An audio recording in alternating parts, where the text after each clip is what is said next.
Let me just share my screen as well.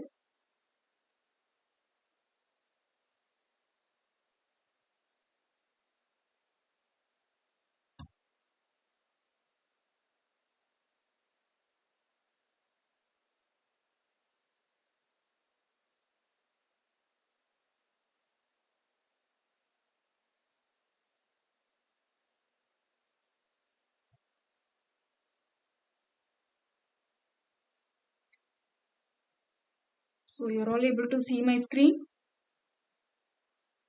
Yes, ma'am. Okay. Okay. Let's begin the session. Okay.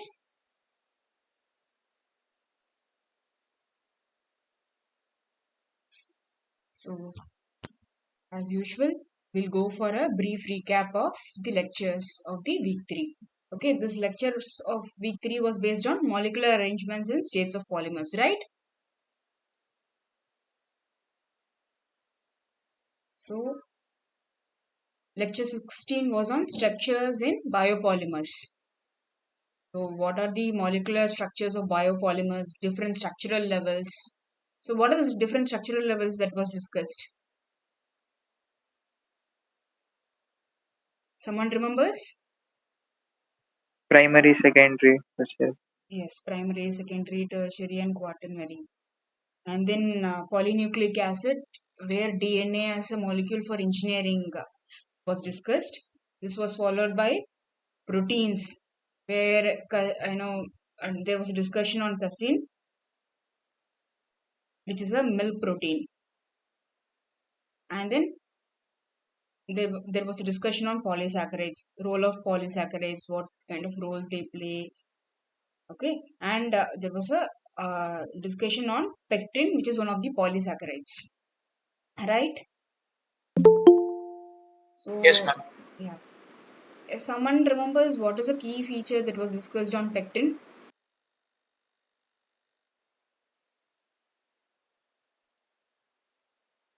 It has both hydrophobic and hydrophilic parts. Okay. Then what else? Calcium cross-linking. Yes. And then it is a polyelectrolyte, right? Because it is made up of Yes, ma'am. galactronic acid unit. So this which has a capability of dissociating, right? Yeah. So that was about the lecture 16. And then lecture 17 was on amorphous and crystalline states. So, so it was based on concepts. So, you know, the discussion started with from liquid state to how you get into solid state, right? And then importance of semi-crystalline polymers, right? Is there a possibility of 100% crystallinity in polymers? No, No, ma'am. ma'am. Okay, okay. And then different features of crystals in atomic system was discussed, and crystallization in atomic systems was discussed, and macromolecules in crystalline form, right? And crystals observed in proteins. So there were some factors which decides the crystallinity in protein was discussed. What were those? Someone remembers that? Ma'am, temperature, Okay, concentration of molecules, okay, pH, yes, pressure, and Additives yes, and mechanical properties. yeah, okay, that's nice. And then polycrystalline state of polymers was discussed. So where the structural growth was discussed, right? So initially it will start aligning. You will start forming what kind of structures? Someone remembers what was that? Is it lamellae plate-like structure, ma'am? Yes, lamellae plate-like, and then further it starts forming spherulites, right? Yes, ma'am. Okay, okay, that's nice. And then lecture 18. So this was again in continuation on amorphous and crystalline states of polymers. So where thermodynamic description of crystallization and melting was discussed. So where crystallization is a first order transition, right? Yes, ma'am. Yeah. Okay. So and then the crystallization of polymers, the complexity involved was discussed, right? Correct. So there was discussion on this, you know, equilibrium melting temperature, and in actual case, you will not be having this equilibrium melting temperature, right? Correct. Are you able to remember anything? Hello, are you all there? Yes, ma'am. Okay. Yes, ma'am. Okay. So, uh, so in actual, the melting temperature will be less than that of the equilibrium melting temperature, right? Yes, ma'am. Yes. Yes. Okay. And then what else was discussed?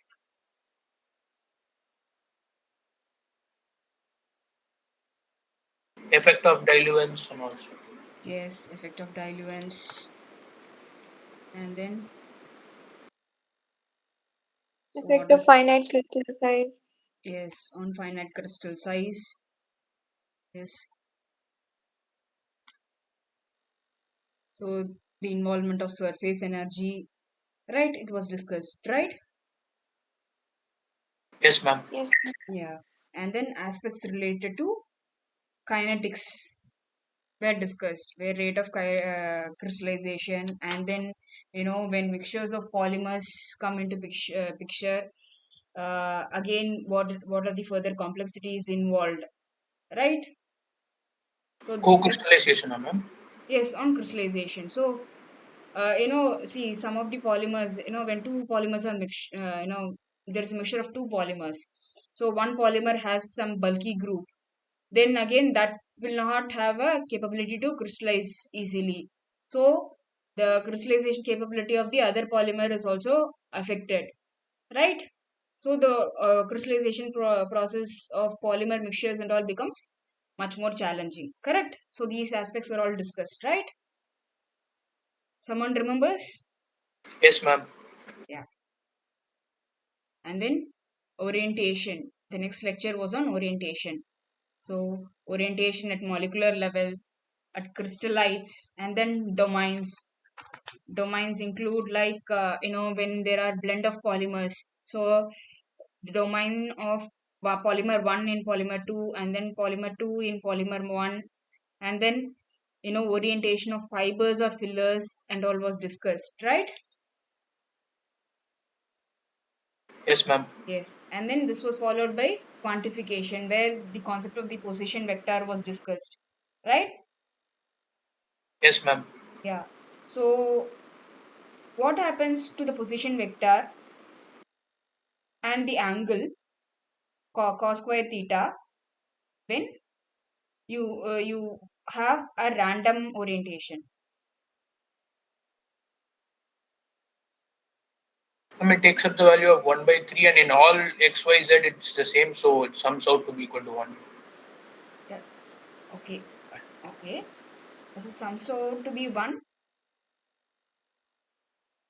That is cos square theta x plus cos square theta y plus cos square theta z equal to 1. So that part, the equation comes as equal, so it's Yeah. random orientation. Yeah. So the cos square theta x, cos square theta y, cos square theta z becomes 1. So the contribution of each will be 1 by 3. And then your orientation factor, it becomes AF0. 0. AF0, no, ma'am. AF0 becomes 0. 0. 0. Right. Okay. And then the application related to orientation was discussed, where what was discussed on application?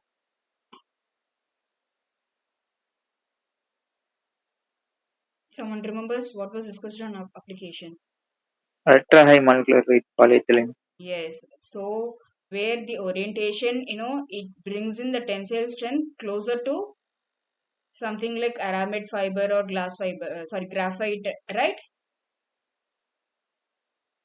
Yes, It ma'am. completely changes the mechanical property, the orientation, right?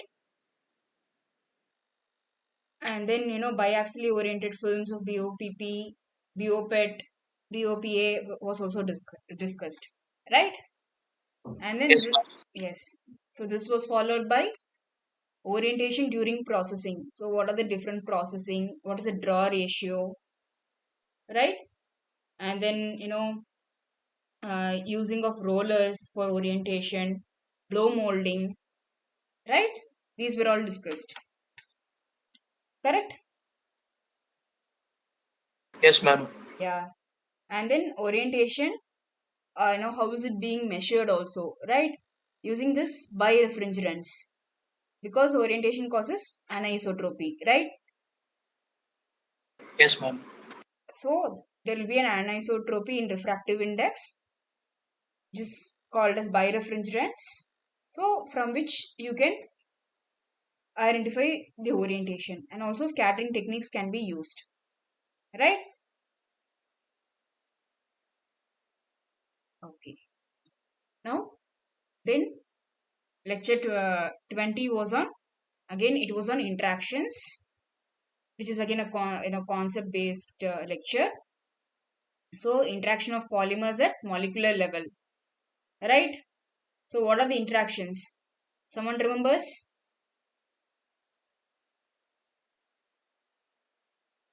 You no, there was Bonded, unbonded. bonded and non-bonded interactions, right? And then what are the different types of covalent interactions was discussed. Someone remembers what are the names of covalent interactions? Sorry, non-covalent interaction, I mean. Sorry. Repulsion, attraction, dipole-dipole interaction, Yes, yes, correct. Hydrogen intermolecular. bonding. Huh? What is it? Hydrogen bonding. So hydrogen bonding comes under non-bonded interaction, right? Okay. And then hard sphere, square well, and Leonard-Jones potential was discussed, right? So where the at what position, in what relation of the distance there will be a attraction and repulsion was discussed, right? And then this was followed by interactions in polymers at coarse grained level, and then the empirical approach. Coarse grained level is since bulk molecular level, right? Right. So what was discussed? What was discussed in that? What are the type of interactions that was discussed?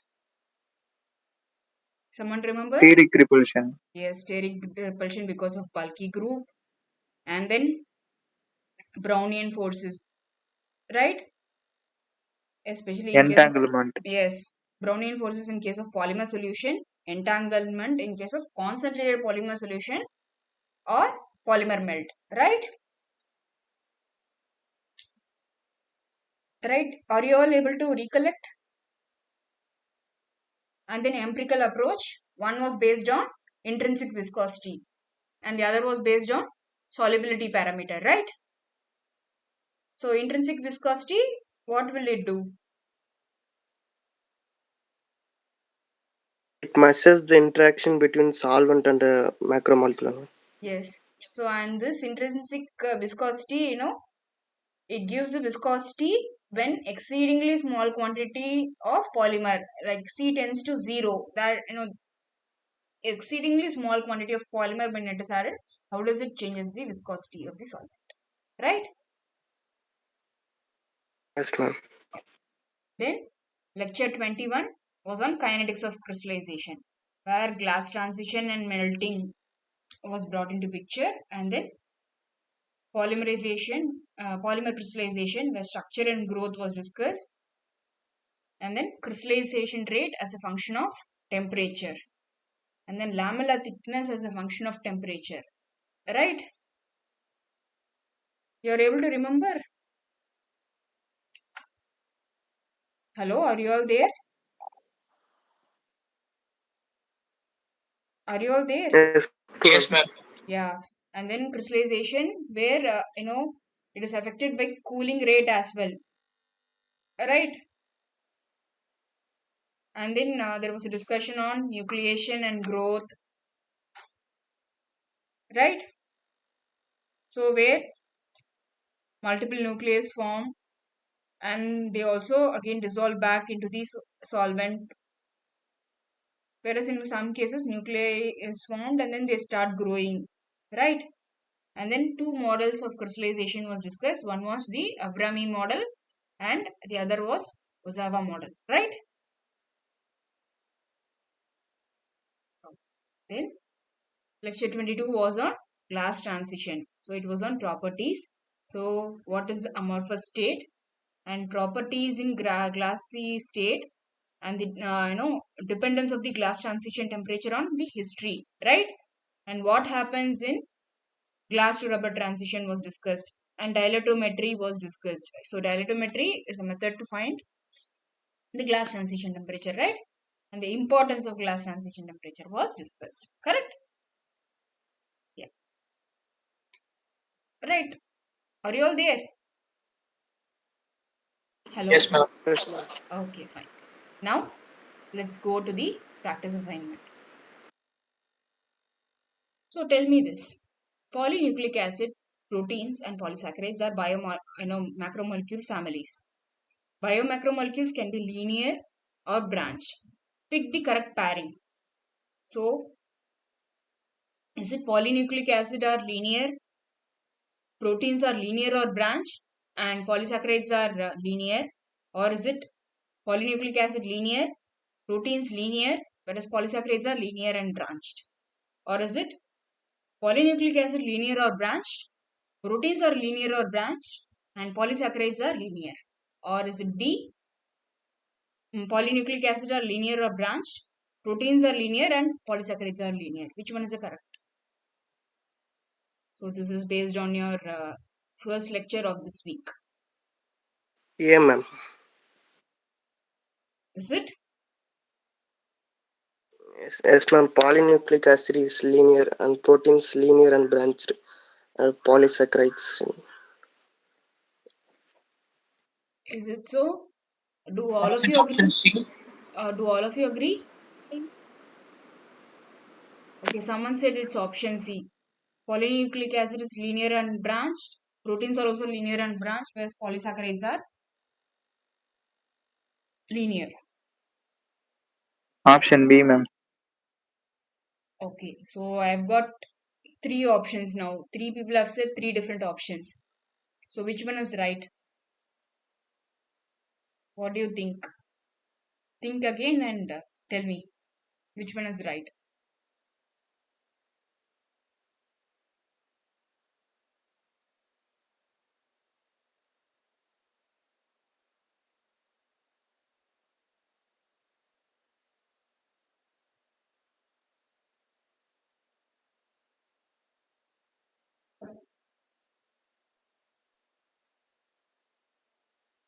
Option B, ma'am. Option B. Okay. So anyone else wants to take any other guess?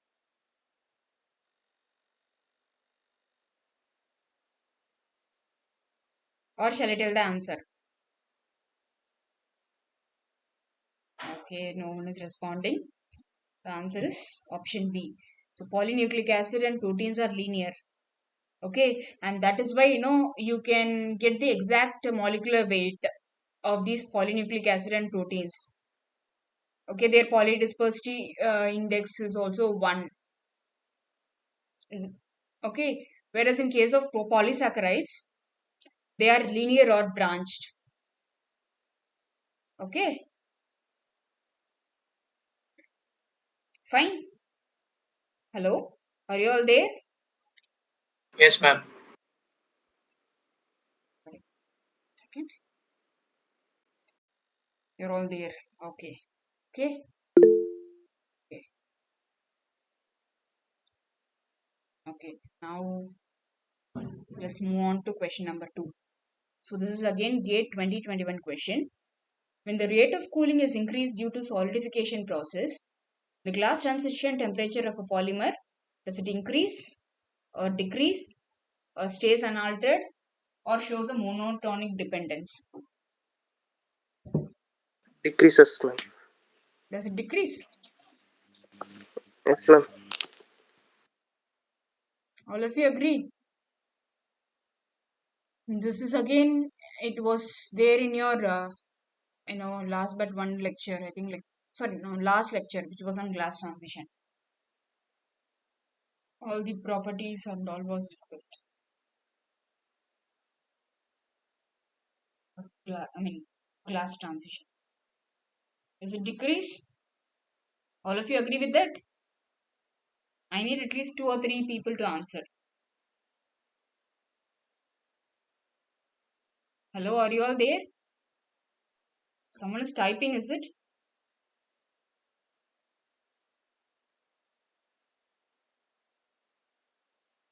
Anybody else wants to take a guess? So glass transition temperature decreases or increases with the rate of cooling?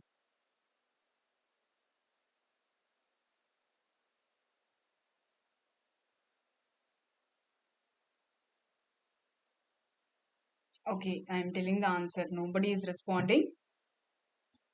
It actually increases. Just go back to the lecture and see. You will get to know.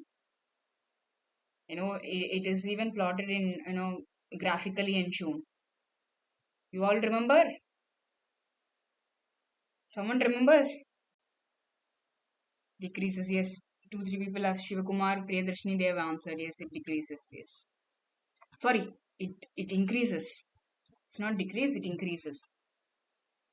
Okay? Okay.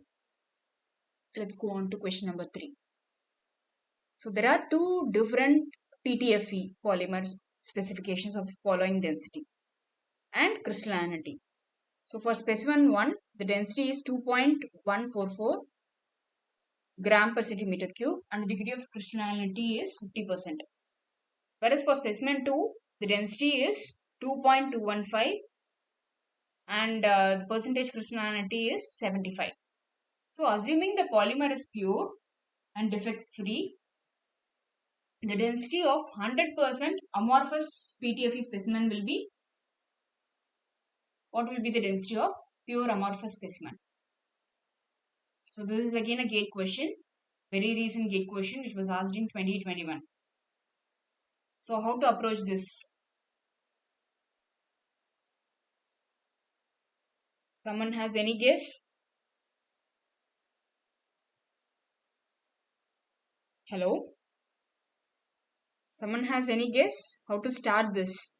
So they have given 2 different specification of PTFE itself, where in one case the density and crystallinity is different, and in the other case there is one, it is having a different density and crystallinity.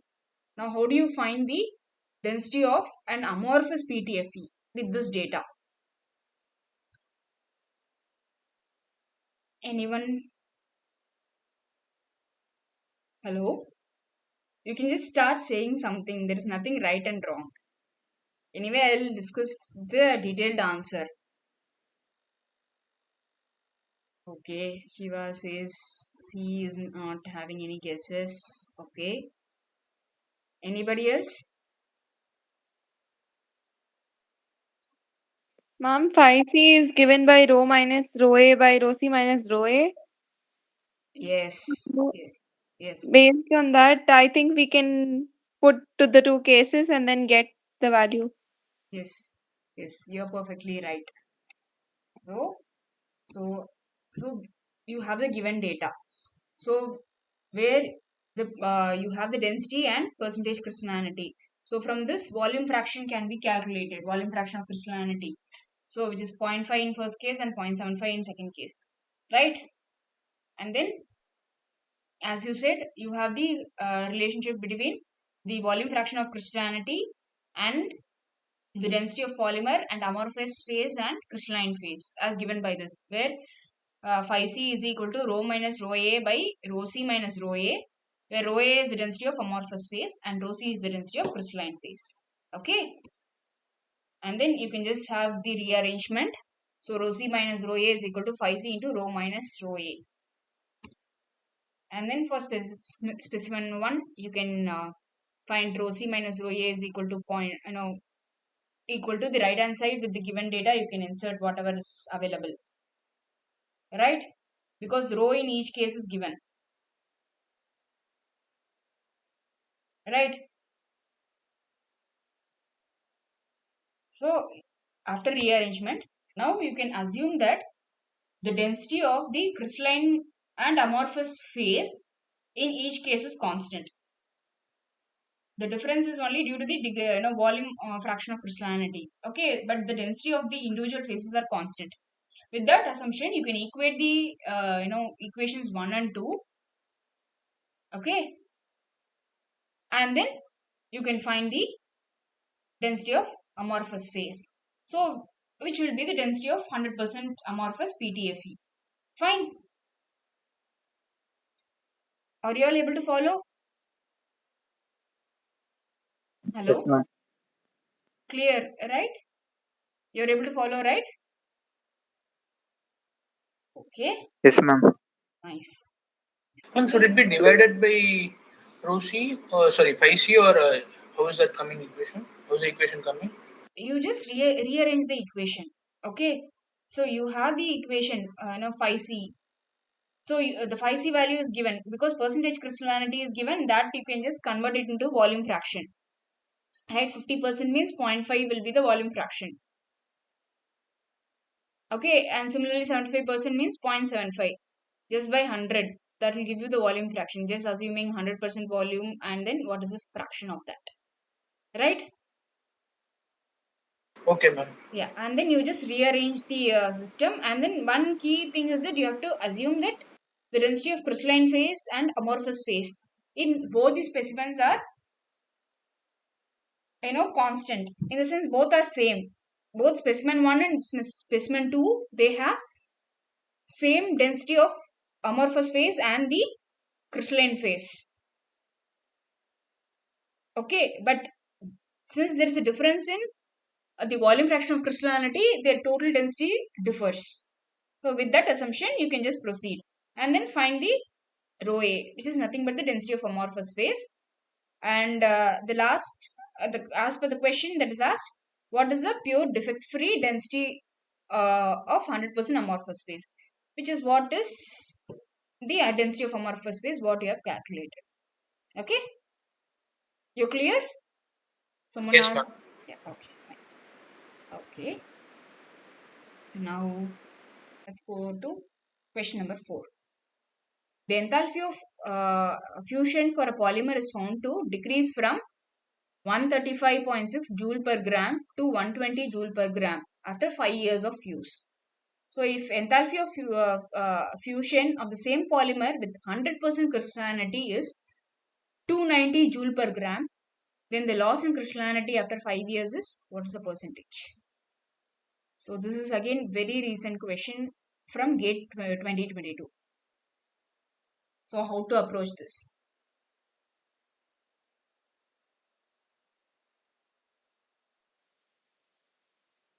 Any thoughts?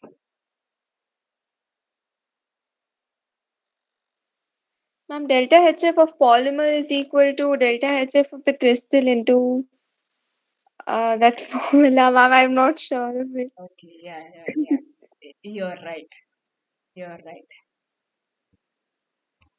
As you said, so this is the fraction of crystallinity you will get. Okay.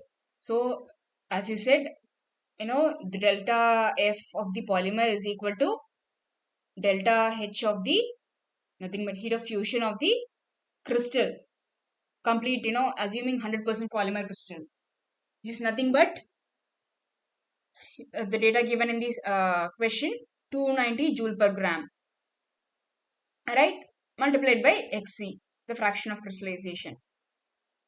So if you get, then how do you get the crystallinity difference?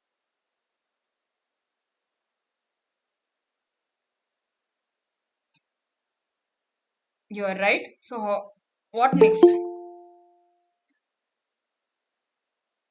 What next? We have come to this stage. So this will give crystallinity in each of the polymer case. That is polymer initially and polymer after 5 years. Right? Correct. So case 1. So Xc you can find just rearrangement of the equation. You can find what is Xc. So that from that you can find out what is the percentage crystallinity. Similarly for case 2 also. And then the loss in crystallinity is nothing but their difference, which gives about 5.4% loss in crystallinity. Right? Right? Are you all clear? Yes, ma'am. Okay. Yes, someone has got that value also. I think Sneha, you have replied for the previous question. That's nice. Okay. Now let's go on to question number 5. Quenching from melt results in, does it result in amorphous solid or crystalline solid or semi-crystalline solid or none of the above? Amorphous. Are you all sure? All of you agree with that? Ma'am, is it semi-crystalline? Semi-crystalline. Okay, so I've got two different answers. Two people have told semi-crystalline, one person has told amorphous. So, do you all know what is quenching process? Sudden cooling, ma'am. Yes, sudden cooling. You are right. Heating above the glass transition temperature. Hmm? Someone else told, I think Sneha, you told something else? Ma'am, no, ma'am. It's Okay, so quenching is sudden cooling. Now tell me what type of solid it will result in. amorphous, ma'am. Why do you say so? There is no time for the macromolecule to arrange in orderly manner. Yes, yes, you are right. So the macromolecule, or even in any case, any kind of molecular arrangement, if there is a quenching process, no, the molecule doesn't get sufficient time for it to arrange itself in some ordered state. So that's why it results in a amorphous solid. Okay, Ma'am, why can't it be semi-crystalline then? it is not possible because that's what. See, for example, you bring down the temperature like rapidly in a second. Okay, it's like very rapid process. Okay, just it is like common logic also. See, suddenly you're asked to do something, or suddenly there are 100 people, okay, and they're asked to sit or something, right? So will there be any proper arrangement? Within a second everybody should sit. You don't get a chance to arrange yourself, right? It will be like some kind of a random arrangement. You will be sitting, right? Yes, ma'am. Ma'am, is it like semi-crystalline solids will also have amorphous arrangements, and crystalline, is it, that's why it's named semi-crystalline, or is it Yes. totally a different one? No, semi-crystalline will have both amorphous phase and crystalline phase. So actually here, what I wanted to ask more precisely is in terms of polymers. So in terms of polymers, again, you will not have 100% crystals. Okay, so there will always be some amorphous phase because of its macromolecular nature. Right, that is what was discussed in two lectures on amorphous and crystalline nature of Yes, the, ma'am. yeah. Okay, now let's go on to next question. Two miscible polymers A and B, are blended in weight ratio of 30:70. Okay, if the glass transition temperature Tg of polymer A is -50 and that of polymer B is 100 degrees Celsius, then what is the glass transition temperature of the blend? What is the glass transition temperature of the blend? Any thoughts on this question?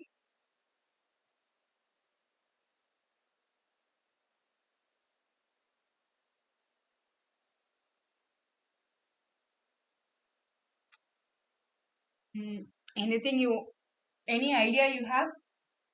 At least tell me a range.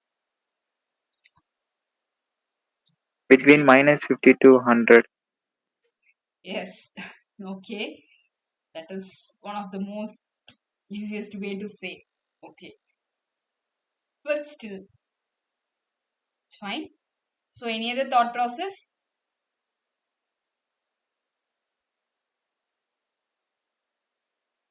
Will it be, And average? it should be closer to 100 or something, 100 degrees. Why do you say it is 100 degree? It will be closer to 100 degrees.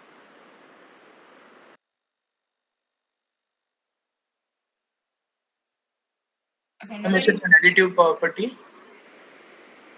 I don't get your answer. It's a negative property. Which one is negative property? Additive property, is it like more B is more, so it will go near that part?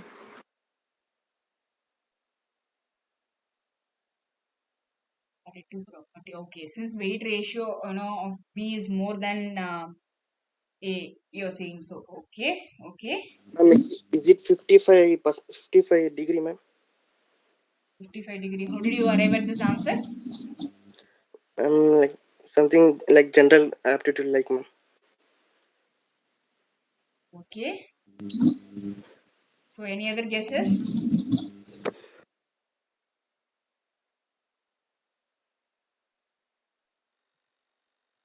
Let me start the discussion. So, what is given is Tg of polymer A is -50 and B is 100 degrees. Their weight ratio is 30:70. Right?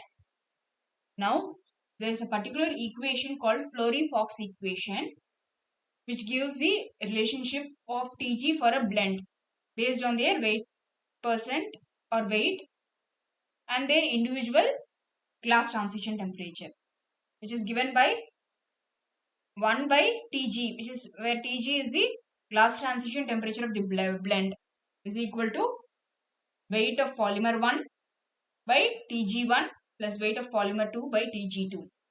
Okay. Now calculate and tell me what will be the Tg of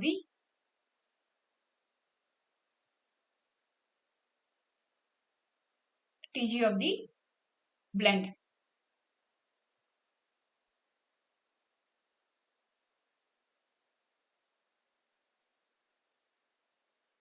I've given you the formula and the data is also here. Now calculate and tell me.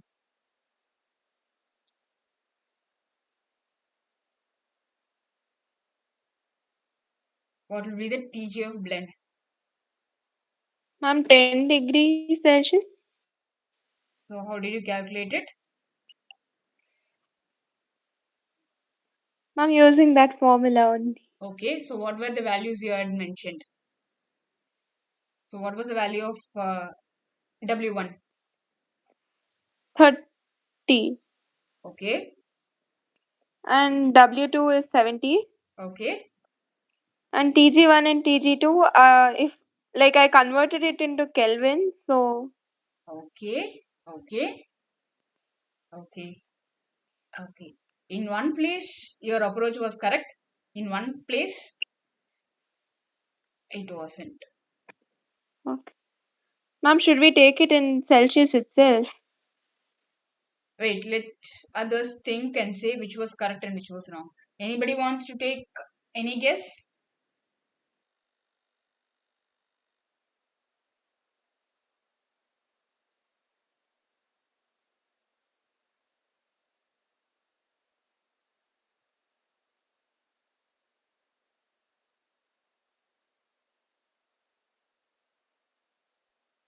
Someone wants to try? There is nothing right and wrong. Someone can give a guess, right?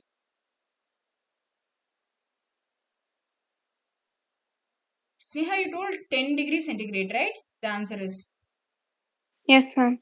okay, okay, okay, okay. Okay, nobody else wants to take a guess. It was right, but W1 and W2, you have to take it like divided by 100 and take it like 0.3 and 0.7. That was the only thing.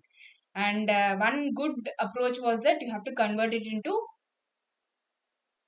Kelvin.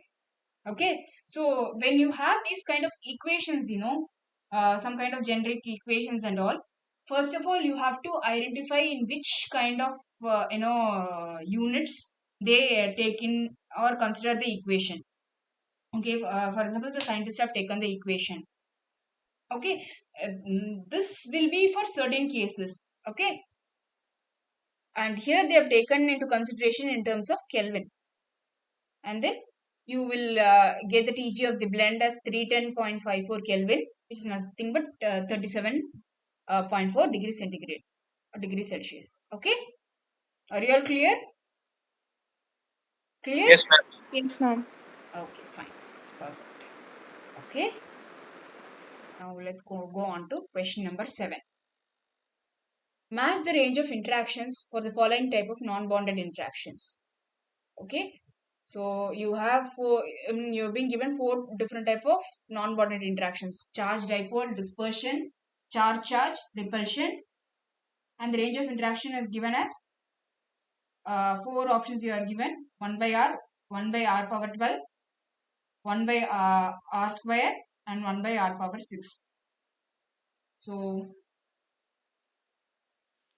which Ma'am, one? charge dipole is 1 by r square. Okay, Dispersion is 1 by r power 6. okay, Charge is 1 by r. okay, And repulsion is 1 by r power 12. okay. So do all of you agree with that? I need at least one more person to say. Okay, Shiva says yes. Okay, Priyadarshini also agrees. Yes, okay. Is there any different answer anyone else have? You're able to recollect and you're saying yes, or just yes and no, you're just giving it randomly?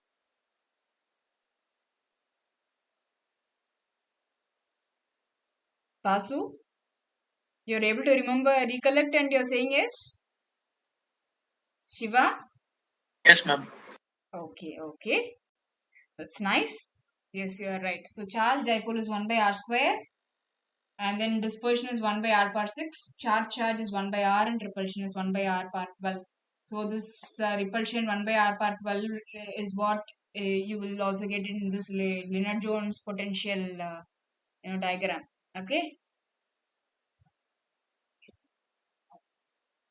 identify the crystallization model for the below statements: ratio of crystallinity as a function of time,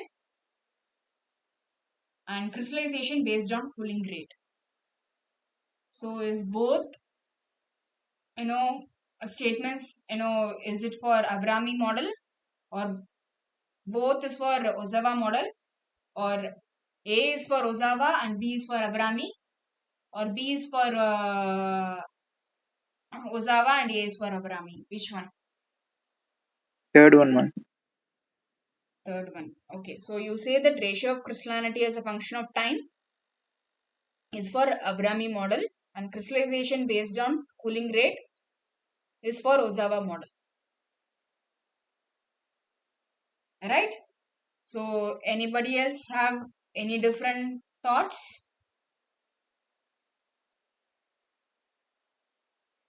or you all agree with that?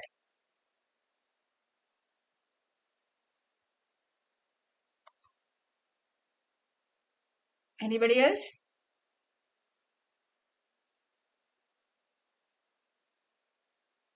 Hello, are you all there?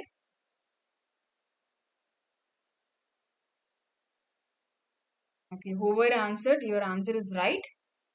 So ratio of crystallinity as a function of time is for Abrami model,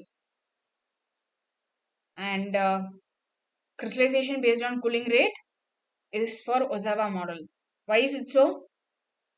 Someone remembers? We take high temperature material and allow to cool down slowly, ma'am. Is it for that? Is it for that? Anyway, for crystallization, you have to the cooling process should be slow. There is two terminologies, one terminology for each case. Why these models are based on these? Someone remember? Havrami model for isothermal crystallization. Perfect. And what's our model? Dynamic crystallization. Yes. So dynamic crystallization is what is most applicable in case of the real case scenario. Okay. So you are right. Depends on, so Java model depends on the cooling rate, whereas your Avrami model depends on, it's a function of time only. Okay. Next. In polyvinylidene fluoride, orientation of crystal phase leads to, what does it leads to? Does it lead to a disordering of amorphous phase, or disordering of dipoles, or orientation of dipoles, or is it both A and C? This is again taken from your lecture content only.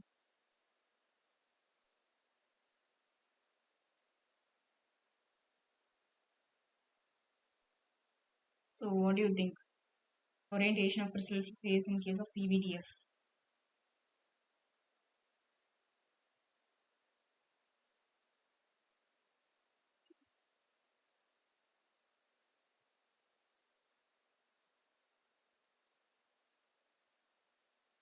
Which one? C, ma'am. C. Okay, one second. Orientation of dipoles, you say. How do you say orientation of dipoles?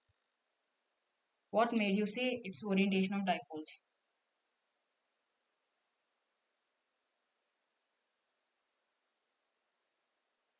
Is it because of fluorine presence? It's highly electronegative. Yes, correct. So your answer is right. It's orientation of dipoles because of the presence of fluorine. Okay. Now, last question of practice assignments. Identify the interactions at coarse grain level.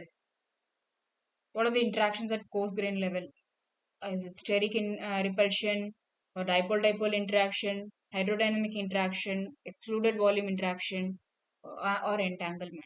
Which one or many of these are coarse grain level interactions? Steric repulsion.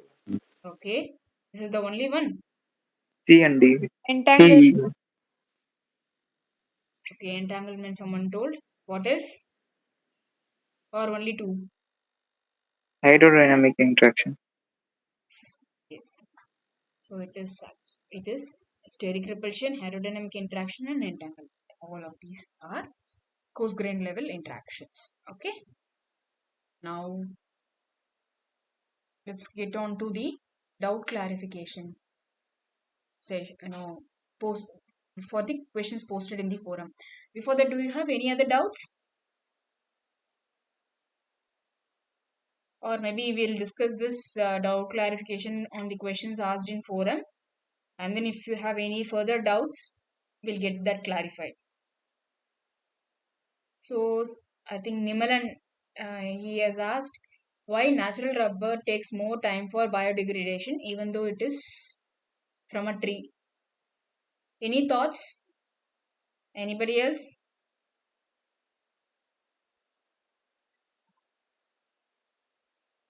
Any thoughts why natural rubber, it takes the biodegradation takes a longer time though it is from a plant source? Any thoughts? Nimalan, did you go and check the forum again? If Yes, ma'am. your question is answered? Yes, ma'am. Okay, what was the answer? So wait, before you answer, uh, anybody else have any thoughts on this question?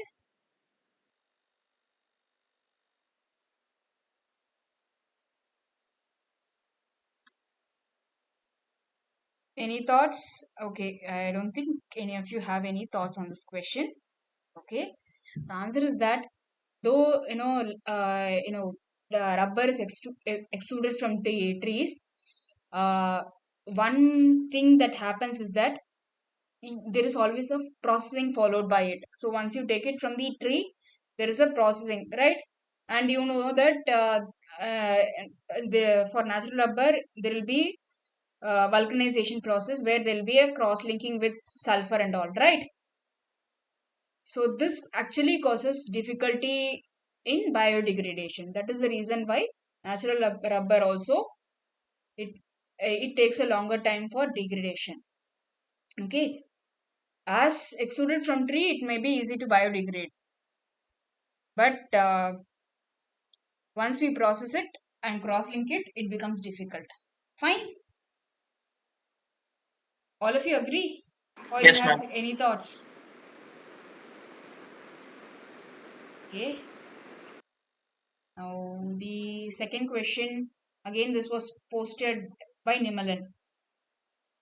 When the polymers are coiled, entangled or random, when the polymers are coiled, entangled or random, and when both coil and entanglement is possible in a single polymeric system. The second question was, is it theories such as ideal chain and expanded chain considered about polymer solution or polymeric melt? And then the third part of the question is, all polymers including natural rubbers such as jute are viscoelastic. So these are the three questions. So anybody has any thoughts on these questions? So did anybody else get these kind of questions in their mind while going through the lectures?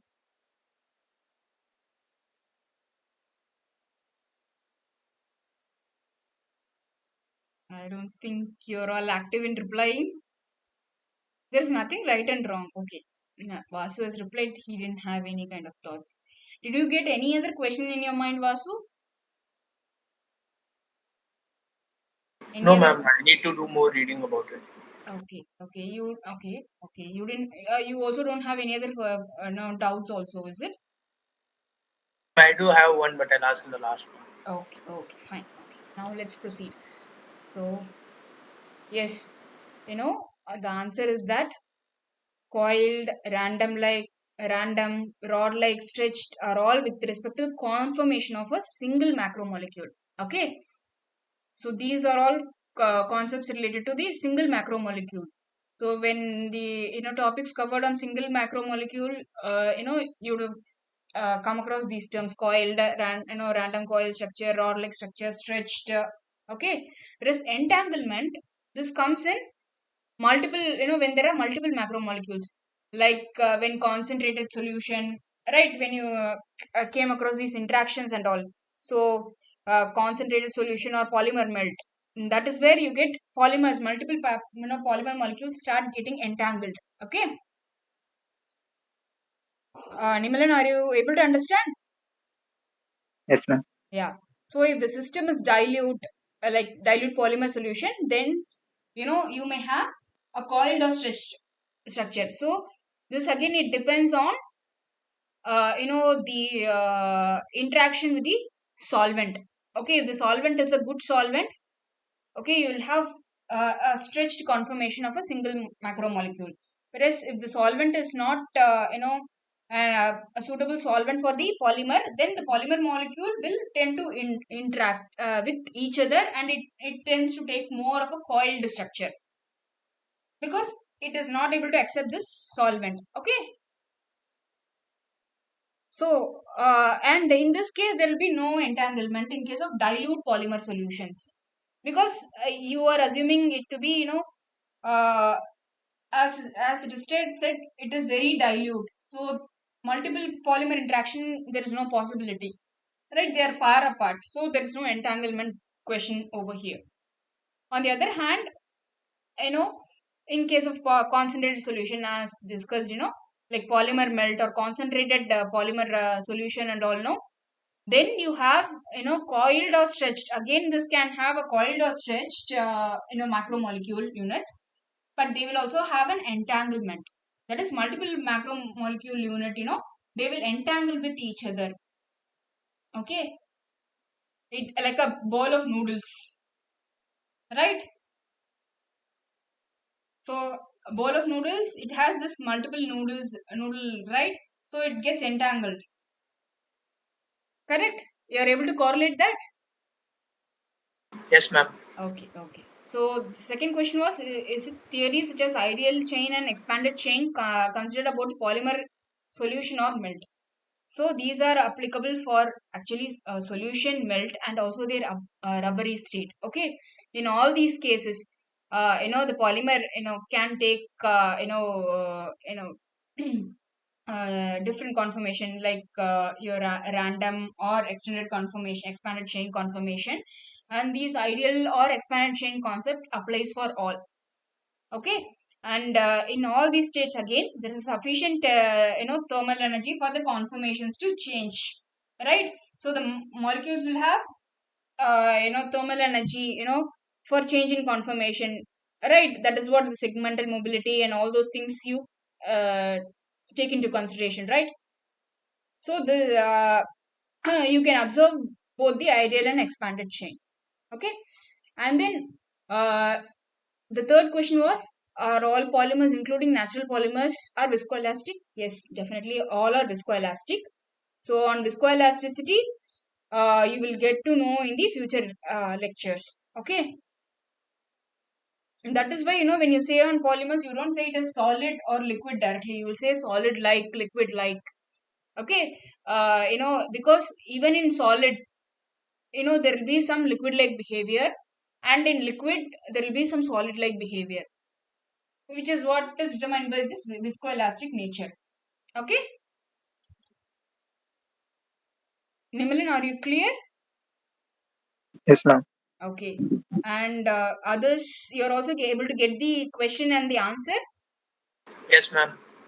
Okay, and the next question was based on the video. They've said in that particular video, uh, they've mentioned that the polymer chain is freely jointed model. Then why we are using freely rotated formula to solve? This question was posted by Uday Kumar. I think Uday Kumar is also there in the session, right? Yes, ma'am. Yeah. So the answer for this is that, see, whether it is a freely jointed chain or is it a it is a freely rotating chain, in both the cases it is an ideal chain only. The difference between the two is just that in case of freely jointed chain, you have all 360-degree available for rotation. Whereas in case of a freely rotating chain, there is a restriction only in terms of the rotating angle. Like in case of carbon, you have this particular angle of 109 degrees. Okay, that is why there is just a multiplicative factor for that when compared to your freely jointed chain. Okay, for for describing end-to-end distance and all, and that is why the scaling factor with respect to molecular weight, it remains the same. Okay, it is m power 0.5. Okay, in your end-to-end distance formula, the scaling factor for molecular weight doesn't change for both freely jointed chain and your uh, freely rotating chain. So the molecular weight relationship, it remains the same, which is nothing but m power 0.5 only. Whereas only there is a multiplication factor with respect to your this one, the restriction in your rotation depending on the angle. Okay, Uday Kumar, you're able to understand? Yes, ma'am. Fine. Okay, and then this question was posted by Shiva. He wanted the solution for question 15 and 16 of assignment 2. Someone who solved it and got the answer right. I think the answers are out, right? Someone who solved it. This is based on this anionic polymerization of polystyrene. Anybody else who solved it and got it right?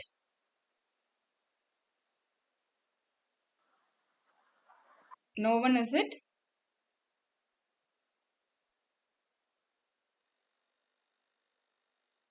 Sneha, Uday Kumar, Vasu, anybody? You tried and you got it right? No, ma'am, I didn't get. Okay, okay, okay, fine. Now let's get into the. Anybody wanted to answer something?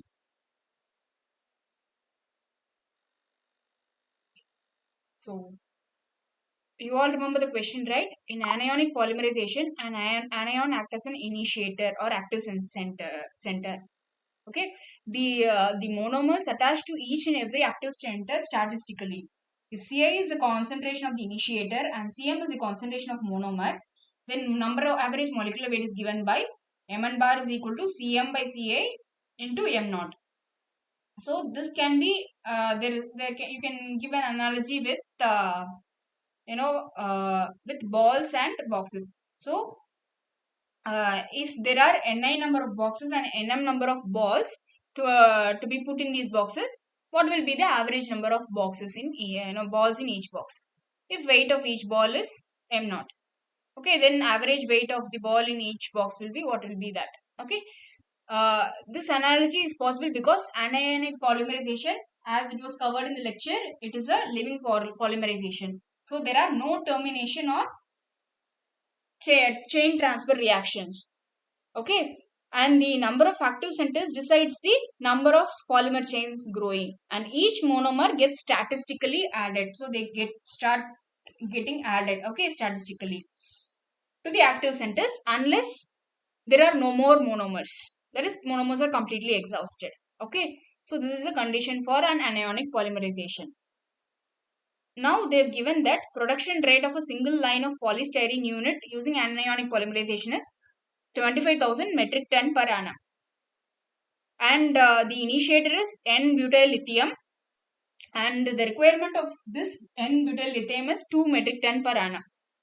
And the question asked is, in this production line, the average degree of polymerization will be, what is the average degree of polymerization and what is the number average molecular weight of polystyrene? Okay. Now let's go on to the solution. So this is the scheme of the reaction. So butyl lithium. So this is how the butyl lithium appears. Okay, and this is your styrene. Okay, so anionic polymerization, as usual, you will have this anion. So there is a CH anion and lithium will cause this positive ion cation. Fine, and this goes on linking. This anion goes on linking for leading to the polymerization. So what are all given? So production rate of polystyrene is given, which is 25,000 metric ton, and then requirement of butyl lithium is given, 2 metric ton. And the formula for average molecular weight, number average molecular weight is also given, Cm by Ci into M naught. Okay. Now, what are things we have to take? Molecular weight of butyl lithium. You can calculate the molecular weight of butyl lithium, right? So that will be 64. And similarly, molecular weight of styrene will be 104. So from this, you can calculate concentration of butyl lithium, Ci, right? You can calculate the number of moles, correct? Do you all agree? Yes, ma'am. Yes. So with this you can calculate Ci. So 2000 by 64, which will give you 31.25 kilomole. Now what about Cm? Concentration of the monomer. How do you get it? Any thoughts? I think you would have all got stuck up in this, correct? Yes, ma'am. Yes. So concentration of styrene, question mark. So when you just look into the question, in the previous page also I have highlighted this anionic polymerization. The mechanism of the anionic polymerization. Okay. So anionic polymerization is a living polymerization. There is no chain transfer or termination reactions. So the active center will decide the number of polymer chain and each monomer gets statistically added. So that says that this total production rate of polystyrene, from here you can get the concentration of styrene because all the monomers are going to be utilized, right? So that will give, from that you can get the concentration of styrene. You are able to get this point? Shiva, are you able to get this point? You asked the question, right? This would have been the crux in the question. How to get the concentration of styrene. Shiva, are you there? You can type in if you're not able to speak.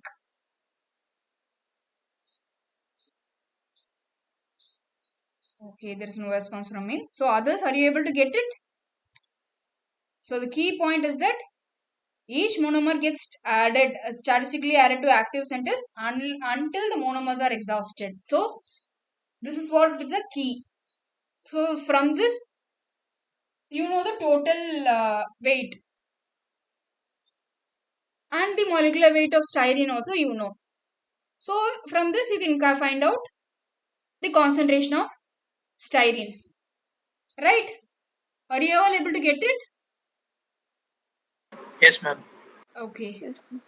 Okay. Is Shiva there around?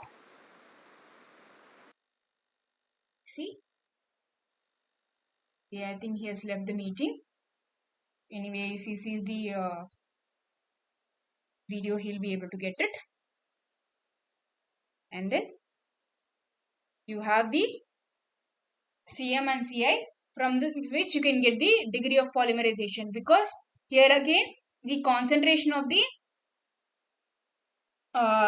initiator, it decides the degree of polymerization as mentioned in the line, right? The number of active centers decides the number of polymer chains growing, right? Based on this, you have the concentration of your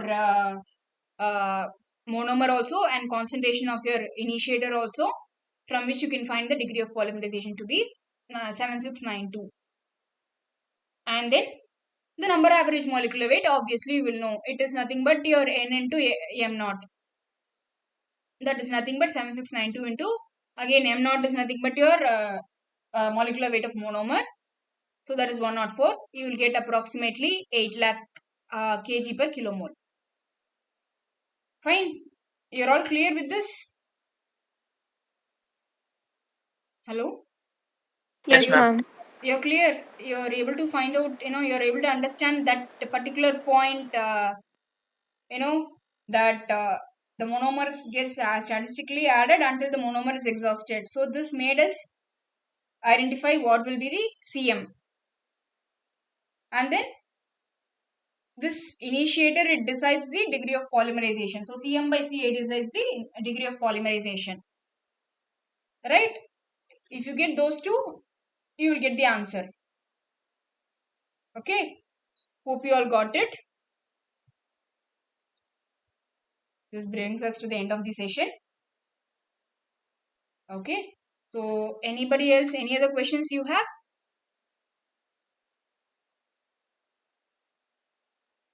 Any other question? And while crystallization, why does it choose orthorhombic or FCC type only? Why can't it go for other one? What makes orthorhombic and FCC more favorable? No. It's not that it's going to be just orthorhombic or FCC. It is, if you had noted the lecture, he would have given comma and then followed by dot dot dot. It will take some kind of a crystal structure. Okay, ma'am. So all crystal lattices. Yeah, anything might be possible. Okay. Okay, ma'am. Yeah. If anything else is there, I'll add on and I'll say you in the next session. Okay. Hope you are all clear. Any other doubts?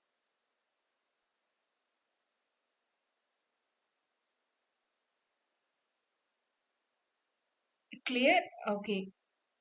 Then that's it for the day. So have a nice weekend. Okay.